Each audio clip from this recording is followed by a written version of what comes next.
There is a specific, terrifying sensation that every student and ambitious professional knows, but rarely talks about. It's not the fear of failure, and it's not procrastination. It is the sensation of sitting at your desk, staring at a textbook or a screen, reading the exact same sentence for the fifth time, and realizing that absolutely nothing is entering your brain. You are physically present, but cognitively you have flatlined. We call this the wall. And for years, I thought the wall was a sign of weakness.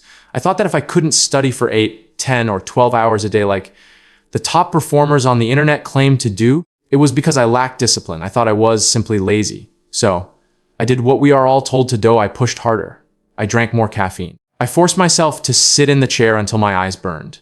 And the result? I didn't get smarter. I got slower. The more I tried to force my brain to work, the more it rebelled, locking me into a cycle of guilt, exhaustion, and mediocre results. I was burning out not because I was doing too much work, but because I was fighting against my own biology. But then, I discovered something that changed everything. I realized that the people who successfully study for 8 hours a day aren't using willpower.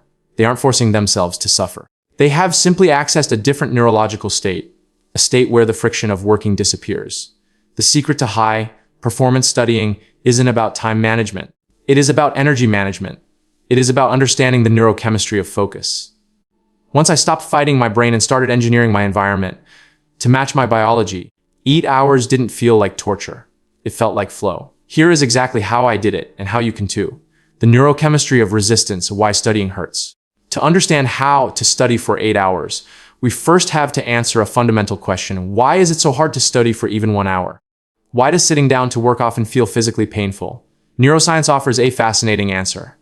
When you attempt to focus on a difficult, abstract task, like solving a calculus problem or memorizing legal theory, your brain registers this effort as a metabolic cost. Your brain is an energy-hoarding machine. It evolved to keep you alive, not to help you pass exams. For most of human history, burning excessive calories on abstract thinking was survival risk. So, when you force yourself to concentrate on something difficult, your brain releases stress signals. In fact, functional ME scans have shown that the anticipation of a difficult math problem activates the same regions of the brain associated with physical pain. This is the friction face. It is the biological resistance your mind puts up to conserve energy. Most people fail to study for long periods because they interpret this pain signal as a sign to stop. They feel the friction, they feel the boredom, and they instinctively reach for their phone to soothe the discomfort. This is where the trap lies. When you surrender to that friction and check social media, you flood your brain with cheap dopamine. You are rewarding your brain for quitting. You are essentially training yourself to be easily distracted. Every time you feel the pain of studying and immediately switch to the pleasure of scrolling, you are strengthening a neural pathway that says, when things get hard, I escape. The method I use to break this cycle is what I call the friction tolerance threshold. I stopped trying to eliminate the pain of starting, and instead, I accepted it as a necessary toll fee for entering a flow state. I realized that the pain of studying is temporary. It usually lasts only for the first 15 to 20 minutes. This is the transition period where your brain is switching fuel sources, moving from a resting state to a high focus state. If you can sit through that initial 20 minutes of agitation without giving in to the urge to distract yourself, the chemistry of your brain changes. Your anterior cingulate cortex, the part of the brain involved in impulse control, settles down. You begin to release norepinephrine and acetylcholine, neurochemicals that sharpen your focus and lock you into the task. The reason I was able to scale up to 8 hours wasn't because I had more willpower than you. It was because I stopped panicking during the first 20 minutes. I understood that the pain wasn't a signal to stop. It was simply the sound of the engine warming up. Once you cross that threshold, the resistance vanishes. The work becomes automatic. But you will never reach that state if you keep turning the engine off every time it starts to rumble. You have to stay in the chair long enough for the pain to subside. The ultradian rhythm of surfing the energy waves. Once you have overcome the initial friction, the next challenge is sustainability. The biggest myth in the productivity world is the image of the student who sits in a library from 900 am to 500 p.m. without moving, maintaining laser focus the entire time. This is biologically impossible. The human brain is not designed for linear continuous focus. It is designed for cycles. Just as we have circadian rhythms that control our sleep-wake cycle over 24 hours, we also have shorter cycles called ultradian rhythms. These cycles occur roughly every 90 minutes. Research suggests that the brain can only sustain peak cognitive output for about 90 minutes before it needs a reset. After this period, your glucose levels drop and metabolic waste products begin to accumulate in the brain.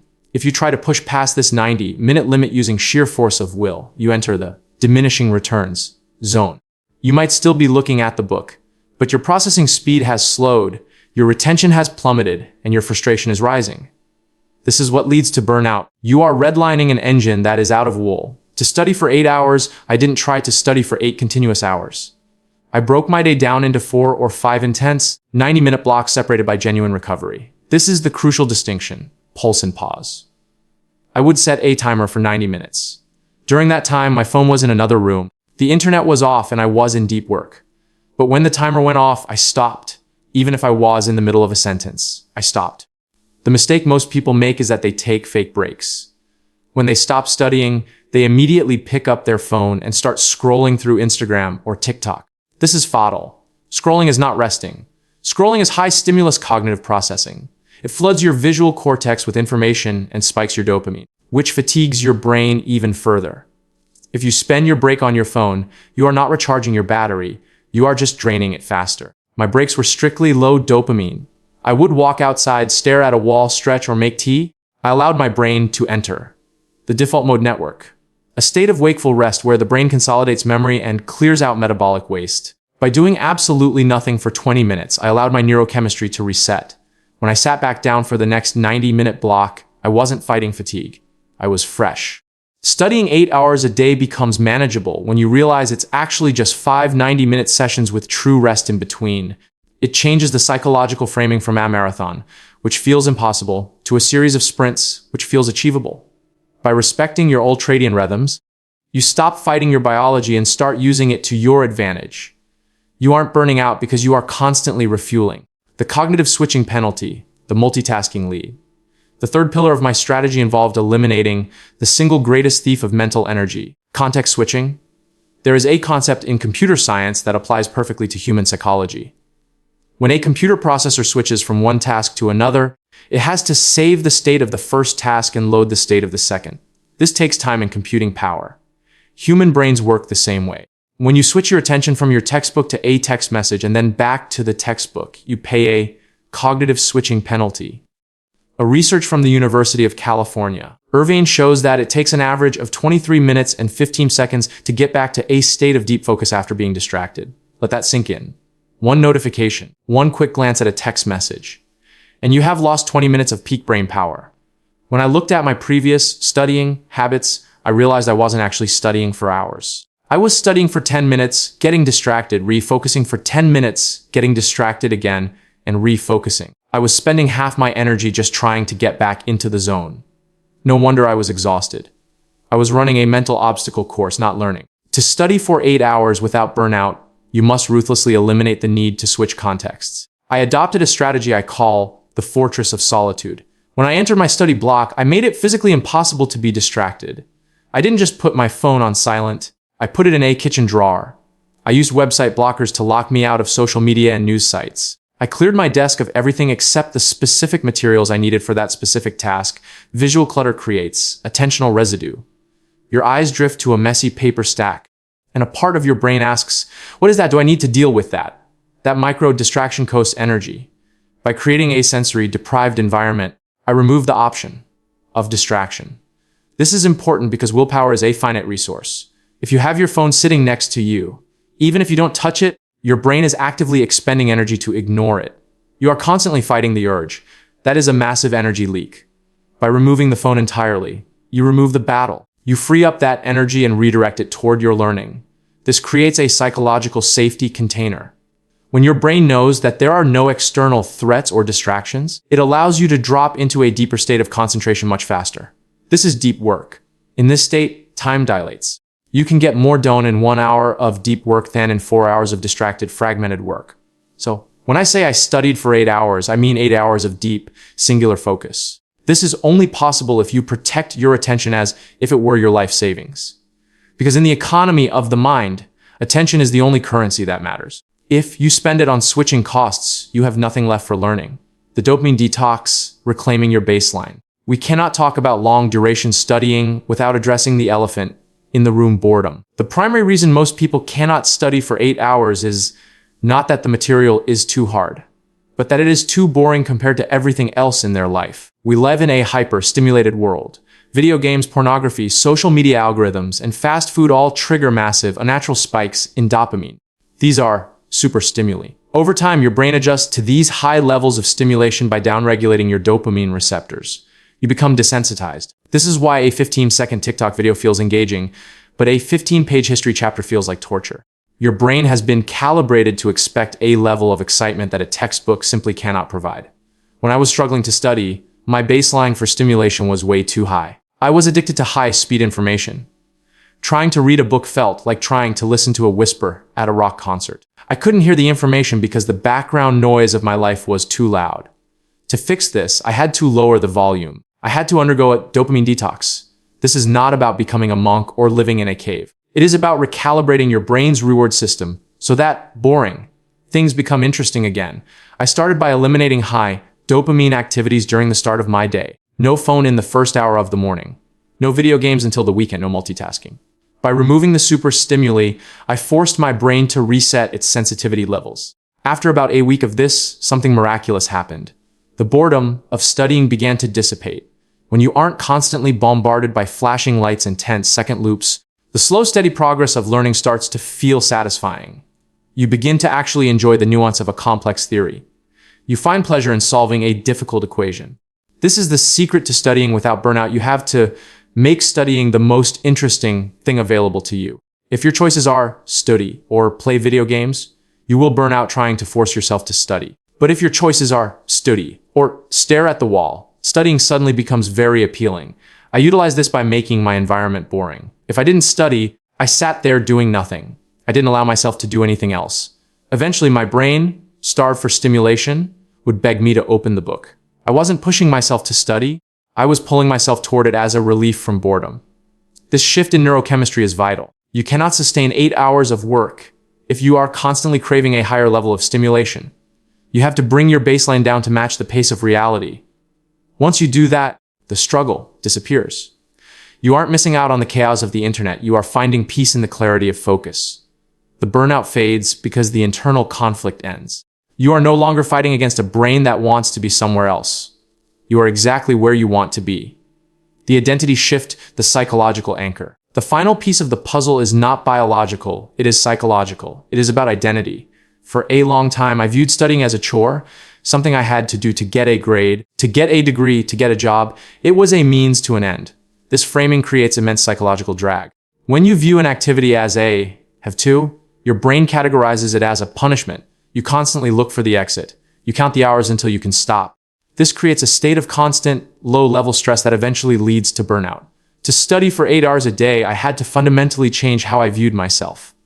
I stopped saying, I am a student who needs to study. I started saying, I am a scholar. This might sound like a subtle semantic trick, but it changes everything. A student studies because they are forced to. A scholar studies because it is who they are. A scholar seeks knowledge not for a grade, but for mastery. When you adopt the identity of a scholar, the activity of studying becomes an expression of yourself, not a suppression of it. I began to romanticize the process. I treated my desk like a cockpit. I treated my books like ancient tomes of knowledge. I visualized myself as an intellectual athlete. I stopped focusing on the result, so the exam, and started falling in love with the process, the learning. When you shift your identity, you shift your source of dopamine. You stop getting dopamine from the end of the task, finishing, and start getting it from the middle of the task, understanding. This is crucial for long-duration work.